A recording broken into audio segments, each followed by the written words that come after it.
Hare Krishna, everyone. Hare Krishna. We're back. Trying to do some reading. In the jungle. In the jungle. Just cancel. So just going to check the volume. Pump up the volume. So yeah, seems to be working. Okay, so we're going to continue our reading. We left off at chapter 5 of the first canto of Srimad Bhagavatam. So we'll just pick right up with that and carry on. Hare Krishna. Hare Krishna. So we'll start with the invocation. Om Namo Bhagavate Vasudevaya. Om Namo Bhagavate Vasudevaya. Om Namo Bhagavate Vasudevaya. Chapter 5, Narada's instructions on Srimad Bhagavatam for Vyasadeva. Sutta Swami said, thus the sage amongst the gods, Narada, comfortably seated and apparently smiling, addressed the rishi amongst the brahmanas, Vedavyas. Narada was smiling because he knew well the great sage Vedavyas and the cause of his disappointment. As he will explain gradually, Vyasadev's disappointment was due to insufficiency in presenting the service of the science of devotional service. Narada knew the defect, and it was confirmed by the position of Vyas. First Canto, Chapter 5, Text 2. Addressing Vyasadeva, the son of Parashara, Narada inquired, are you satisfied by identifying with the body or the mind as objects of self-realization? Purport. This was a hint by Narada to Vyasadeva regarding the cause of his despondency. Vyasadeva, as a descendant of Parashara, a greatly powerful sage, had the privilege of having a great parentage which could not have given Vyasadeva cause for despondency. Because a great son of a great father, being a great son of a great father, he should not have identified the self with the body or the mind.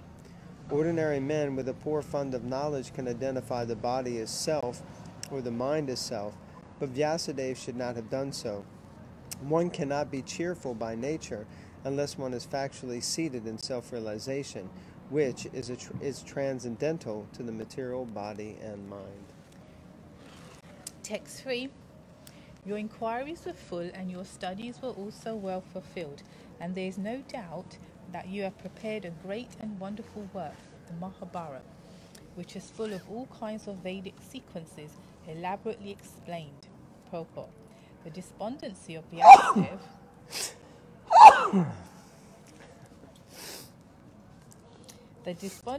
Vyasadeva was certainly not due to his lack of sufficient knowledge, because as a student he had fully inquired about the Vedic literatures, as a result of which the Mahabharata is compiled with full explanation of the Vedas.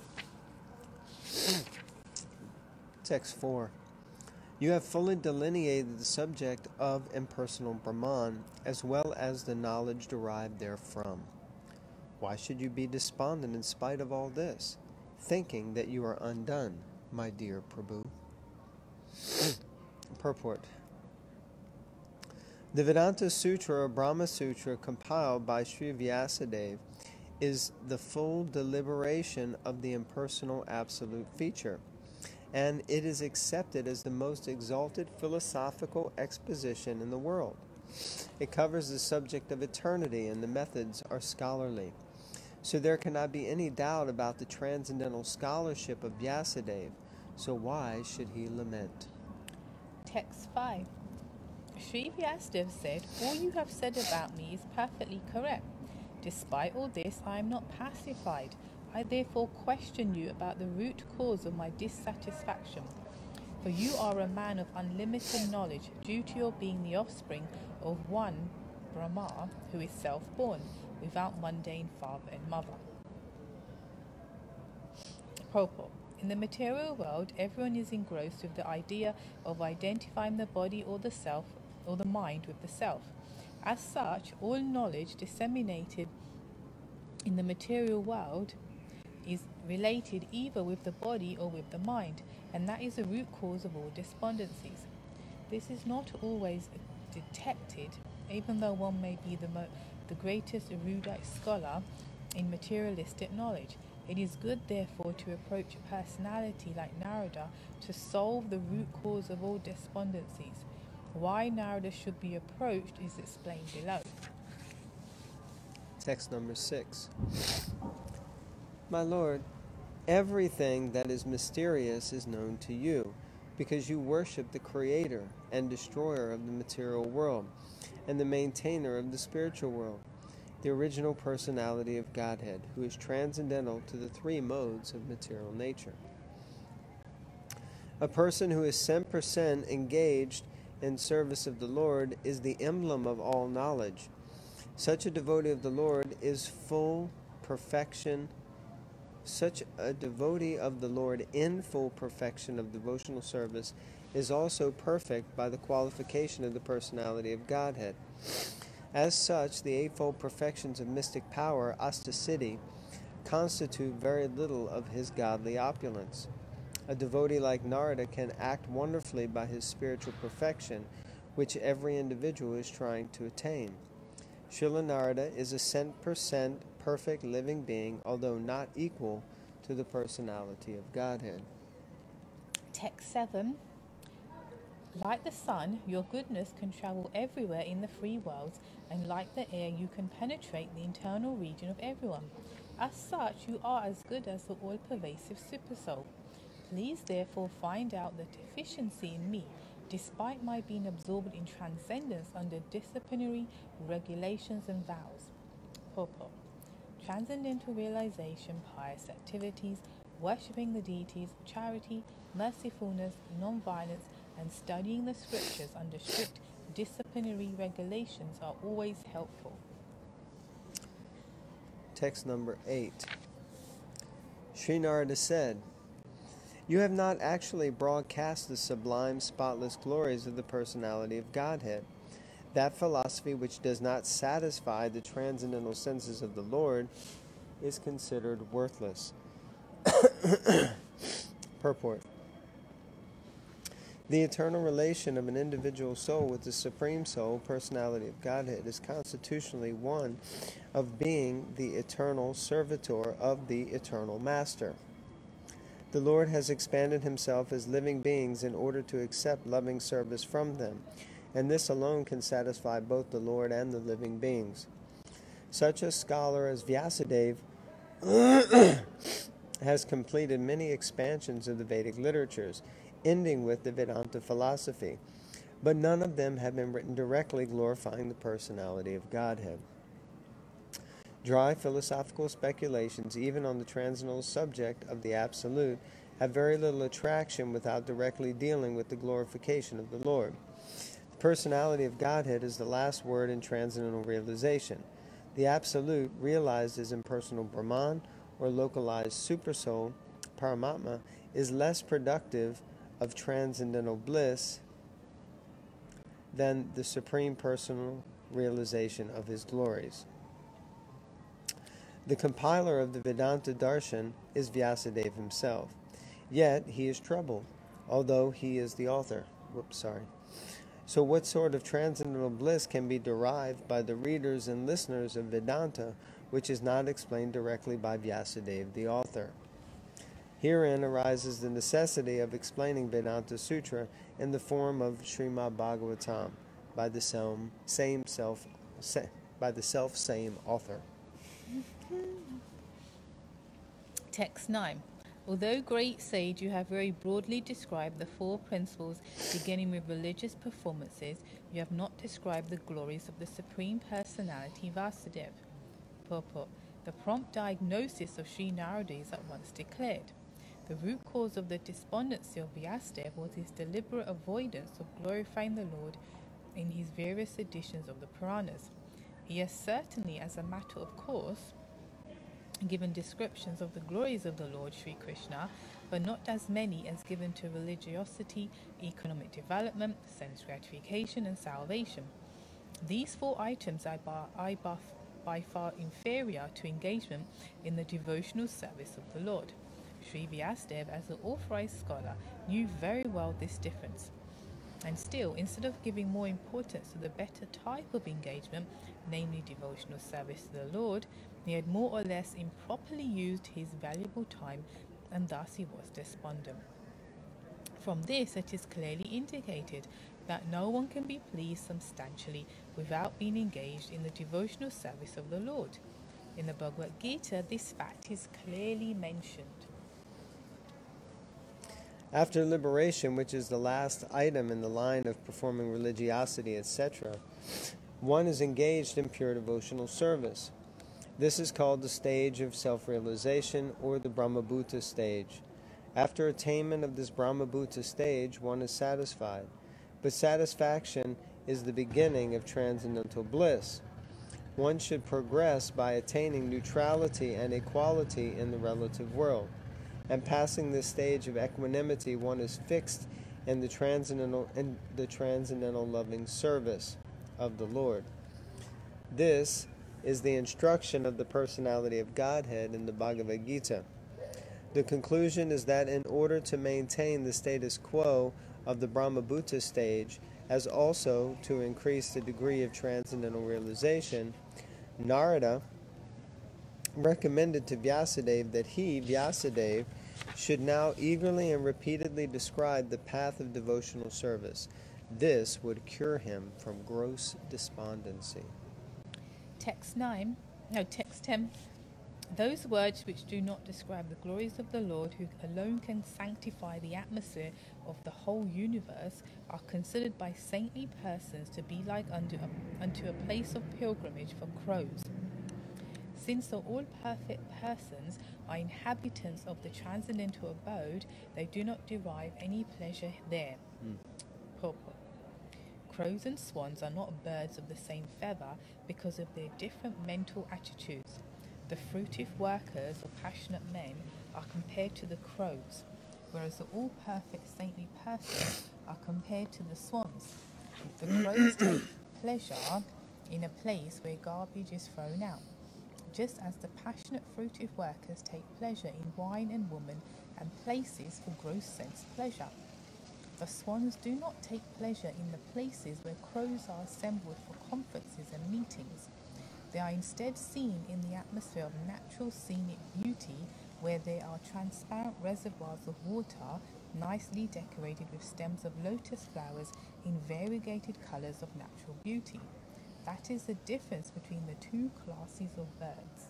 Go ahead and read the next one. Nature has influenced different types of life, different species of life with different mentalities, and it is not possible to bring them up into the same rank and file.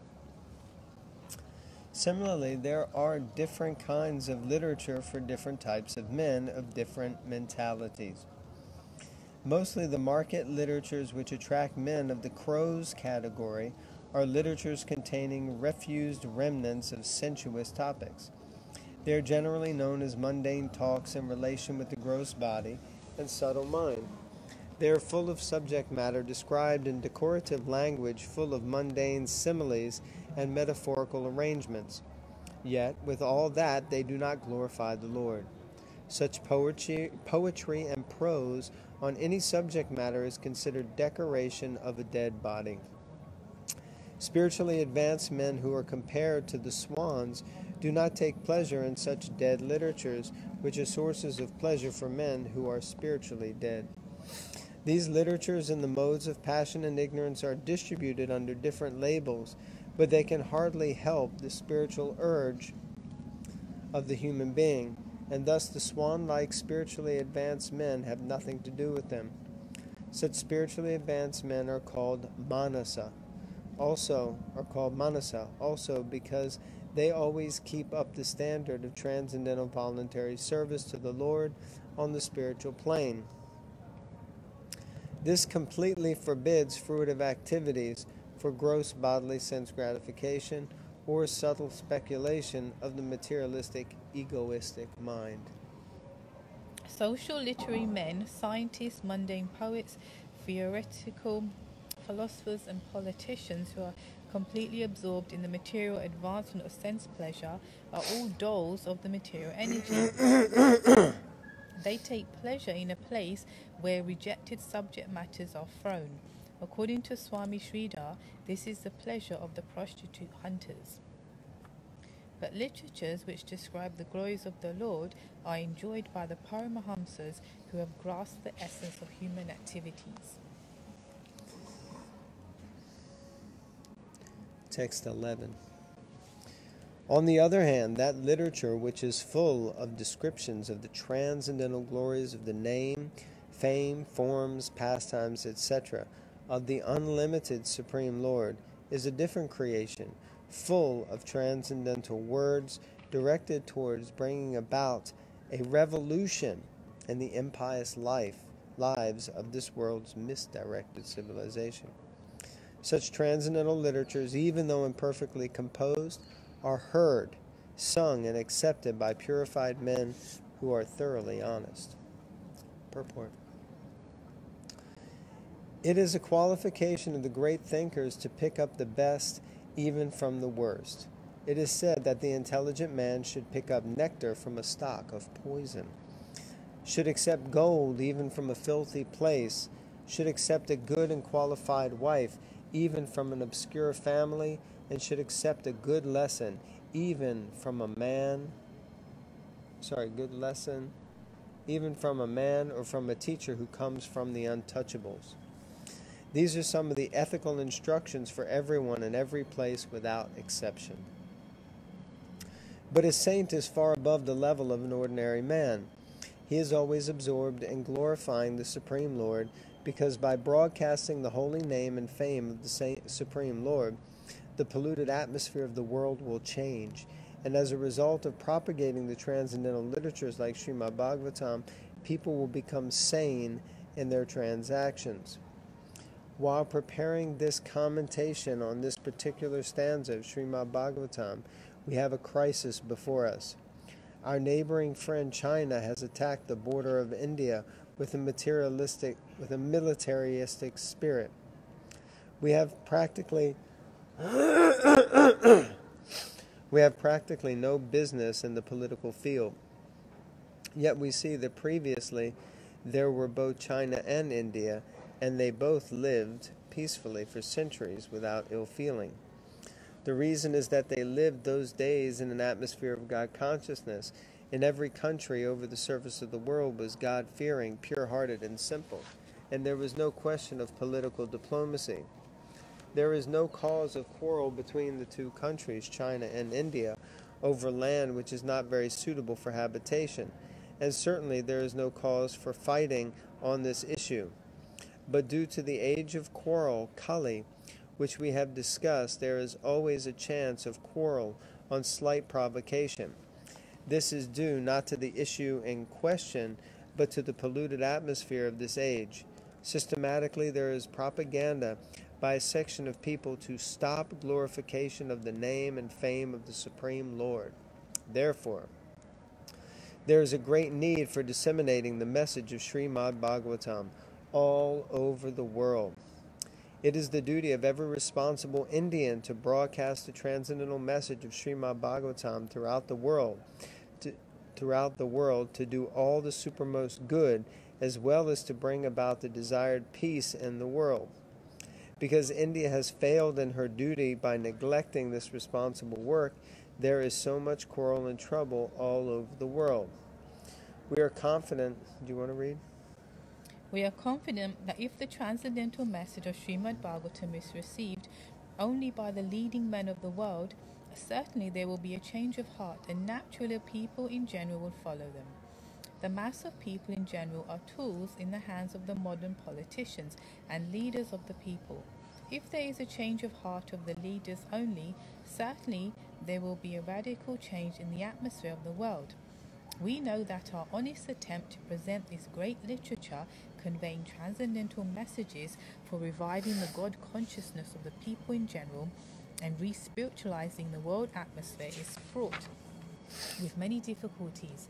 Our presenting this matter in adequate language, especially a foreign language, will certainly fail, and there will be so many literary discrepancies despite our honest attempt to present it in the proper way. But we are sure that with all our faults in this connection, The seriousness of the subject matter will be taken into consideration, and the leaders of society will still accept this due to its being an honest attempt to glorify the Almighty God. When there is fire in a house, the inmates of the house go out to get help from the neighbours, who may be foreigners. And yet, without knowing the language, the victims of the fire express themselves, and the neighbours understand their need, even though not expressed in the same language. The same spirit of cooperation is needed to broadcast this transcendental message of the Srimad Bhagavatam throughout the polluted atmosphere of the world. After all, it is a technical science of spiritual values, and thus we are concerned with the techniques and not with the language. If the techniques of this great literature are understood by the people of the world, there will be success.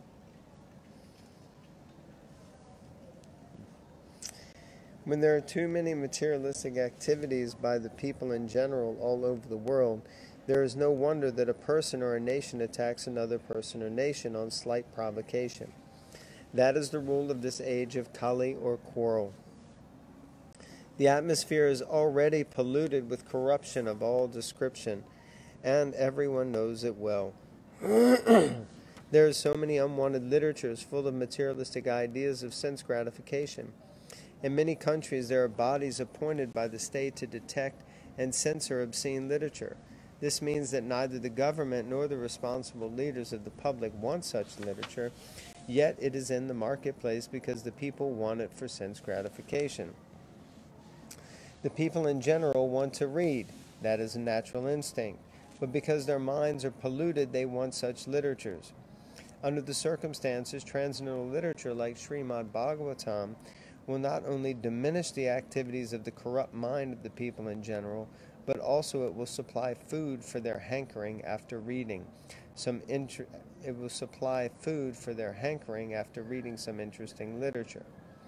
In the beginning, they may not like it because one suffering from jaundice is reluctant to take sugar candy, but we should know that sugar candy is the only remedy for jaundice.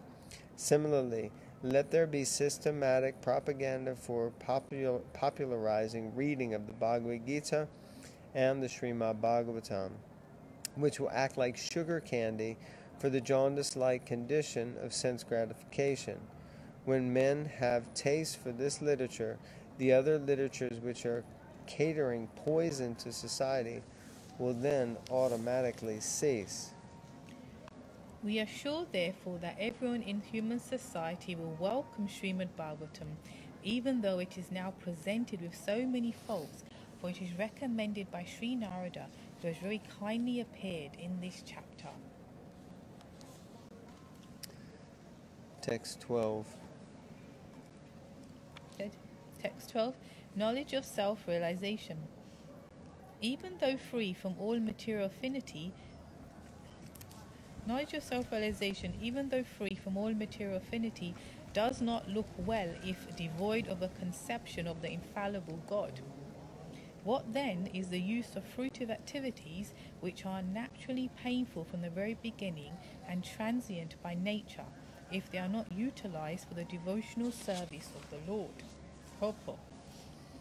As referred to above, not only ordinary literatures devoid of the transcendental glorification of the Lord are condemned, but also Vedic literatures and speculation on the subject of impersonal Brahman when they are devoid of devotional service. When speculation on the impersonal Brahman is condemned on the above ground, then what to speak of ordinary fruitive work which is not meant to fulfill the aim of devotional service? Such speculative knowledge and fruitive work cannot lead one to the goal of perfection. Fruitive work in which almost all people in general are engaged is always painful, either in the beginning or at the end.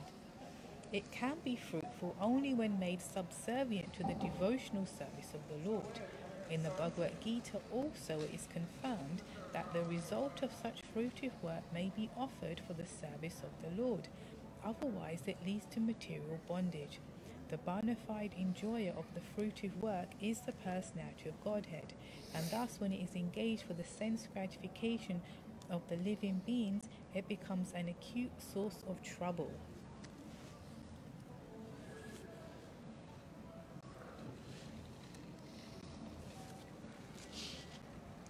Text 13. Will this be the last one?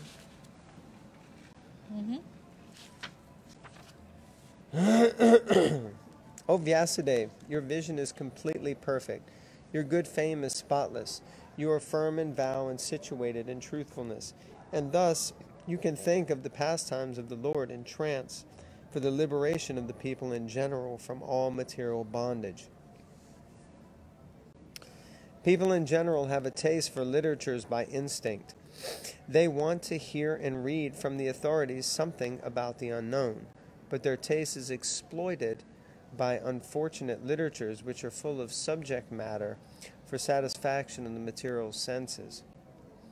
Such literatures contain different kinds of mundane poems and philosophical speculations, more or less under the influence of Maya, ending in sense gratification. These literatures, although worthless in the true sense of the term, are variously decorated to attract the attention of less intelligent men. Thus, the attracted living entities are more and more entangled in material bondage without hope of liberation for thousands and thousands of generations. Sri Narada Rishi, being the best among the Vaishnavas, is compassionate towards such unfortunate victims of worthless literatures. And thus he advises Sri Vyasadeva to compose transcendental literature which is not only attractive, but can also actually bring liberation from all kinds of bondage. Srila Vyasadeva or his representatives are qualified because they are rightly trained to see things in true perspective. Srila Vyasadeva and his representatives are pure in thought due to their spiritual enlightenment, fixed in their vows due to their devotional service, and determined to deliver the fallen souls rotting in material activities. The fallen souls are very eager to receive novel informations every day, and the transcendentalists like Vyasadeva or Narada can supply such eager people in general with unlimited news from the spiritual world. In the Bhagavad Gita it is said that the material world is only part of the whole creation, and that this earth is only a fragment of the whole material world. There are thousands and thousands of literary men all over the world, and they have created many, many thousands of literary works for the information of the people in general for thousands and thousands of years. Unfortunately, none of them have brought peace and tranquility on the earth.